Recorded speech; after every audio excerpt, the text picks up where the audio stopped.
Greetings and welcome back to Room 303 in our chats with Emily, as we are calling our readings through the poetry of Emily Dickinson. We are in the Johnson edition, and we turn now to poem 338. I know that he exists. The he here is almost always assumed to be deity or God. Now, this is a really, I think, challenging poem for us. Here we see again Emily as seeker. Some have called this one of Emily's most theologically controversial poems, no doubt. We are back in many ways to poem 49. Let's just read that one to remind ourselves what that one was like for us when we studied it before. I never lost as much but twice, and that was in the sod. Twice have I stood a beggar before the door of God. Angels twice descending reimbursed my store.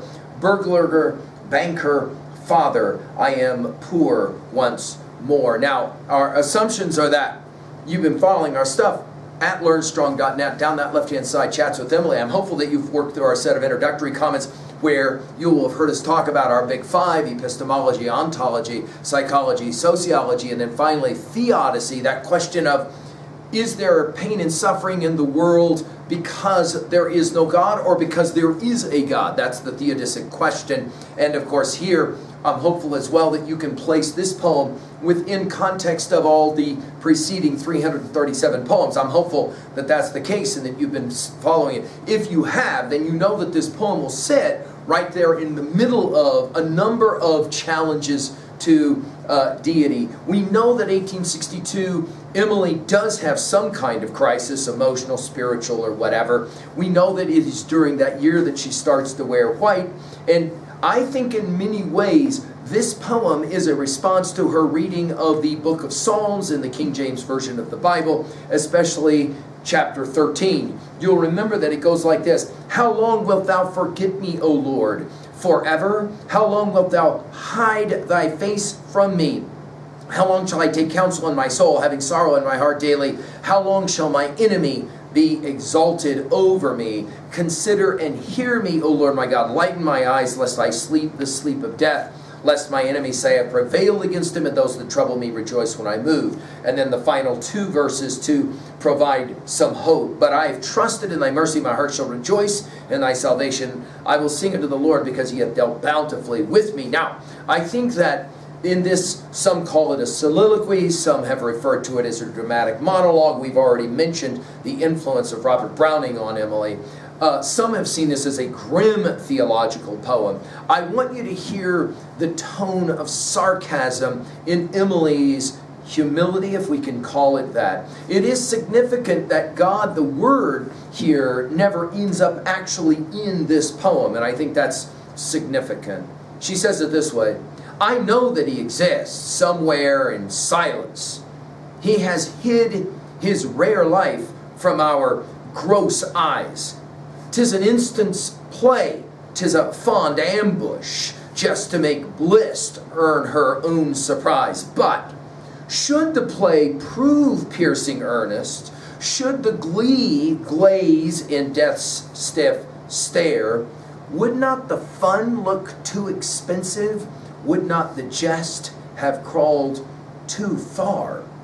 Now, it takes a little unpacking, but not much, to realize that if you see the antecedent of the pronoun he in the first line as God, then all of a sudden this poem opens up into a theological game. A play is her word here. A game of hide and seek. And I think Emily is hiding a whole lot in this actual poem. I'll try and make this all come alive. Notice the first question or observation is, it's not a question, it's an assertion. I know that he exists. And then she uses the rest of the poem to actually belie or countermand what it is that she has just said. Somewhere, he exists somewhere in silence. Notice the period, by the way, at the end of the first line and the exclamation point at the end of the last line. Somewhere in silence, hear all those hard sibilant S sounds, right? And again, we're back to the Psalm 13 passage. He's hid his rare life. And again, this idea of hiding is right off of the Psalm 13 passage, right? From our gross eyes. Now, by gross here, of course, we mean in that ancient use of that word, gross, as in the physical, as in she is not yet seen whoever he is, we'll assume God, right? And then she goes to the idea of play or gaming. And we've seen this already a number of times in Emily's stuff. 'Tis an instance play, right? That is to say, the notion of deity playing, maybe hide and seek. 'Tis a fond ambush just to make bliss earn her own surprise, exclamation point. In other words, God plays at staying hidden until death and possibly afterlife. Of course, Genesis 3 comes to mind immediately after Adam and Eve have eaten from the forbidden fruit. We've commented on the influence of Milton on Emily. And then what is it that when God walks in the garden, Adam does? He hides, right? Adam and Eve, they hide, right? And then all of a sudden, it's like the bliss happens, but only as a surprise. And then there's the key word, but. Should the play prove, hear all these P sounds now, should the play prove piercing earnest? In other words, what if this isn't a game? Should the glee, we go from bliss to glee, glaze in death's stiff stare? You'll remember glee from 257 and 326, right? And death's stiff stare. In other words, what if there is death without resurrection? That might be the outcome of the game. Stiff stare. Would not the fun, we go from play to fun, look too expensive, exclamation point? Would not the jest have crawled too far? Notice these are questions with exclamation points. Do you see this? No question mark, exclamation points. Have crawled too far. Crawled? Well, now, immediately, where do we find ourselves? Yes, we're back with Milton in Paradise Lost. Of course, that is to say, the serpent was the most subtle, you'll remember, at the opening of the King James Version for Genesis chapter 3. In other words, it is a serpent that tempts Eve and Adam both to eat of the forbidden fruit, which allows them to see their nakedness and therefore to feel the need to what? Play hide and seek. Emily is doing something quite profound, I think, in this poem. That is to say, at 2a, she is, of course, asking a fundamental question about the cosmic game of hide and seek. In that regards, E. Miller Burdick has said it this way, quote, "The poem concludes with an awful shudder that effectively denies all of the comfortable assumptions of Christian idealism on which the poem is built." End quote. I find that a compelling way to think about this. Now, at 2b, I think it's remarkable the game that Emily is playing in regards to rhyme. Think of it this way. She could have written this poem with more elongated lines so that the rhyming is obvious. For example, she could have written it as, "I know that he exists somewhere in silence. He has hid his rear life from our gross eyes." The end of the first line. "'Tis an instant's play, 'tis a fond ambush just to make bliss earn her own surprise," as the end of the second line.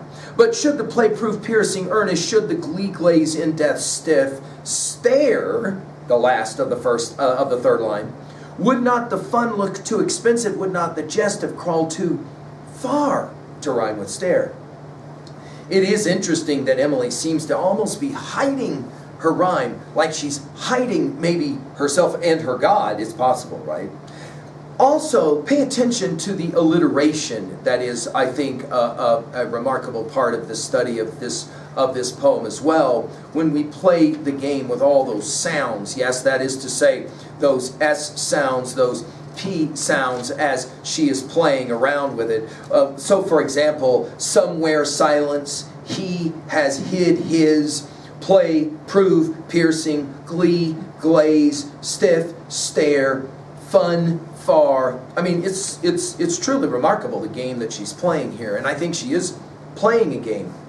When we get to poem 724, we'll come back to this poem. She says it this way: "It's easy to invent a life. God does it every day. Creation but the gamble of his authority. It's easy to efface it. The thrifty deity could scarce afford eternity to spontaneity. The perished patterns murmur, but his perturblous plan proceed, inserting here a son, there leaving out a man." When we hit that poem, we'll obviously come back here. And obviously it's 3a. I think Milton stands behind this passage for sure. Of course, Genesis 3 as well. Finally, at 3B, how do you deal with the potential conflict that exists in regards to potential faith views? I'm hopeful that Emily is giving you a roadmap to how to deal with some of that. Thank you.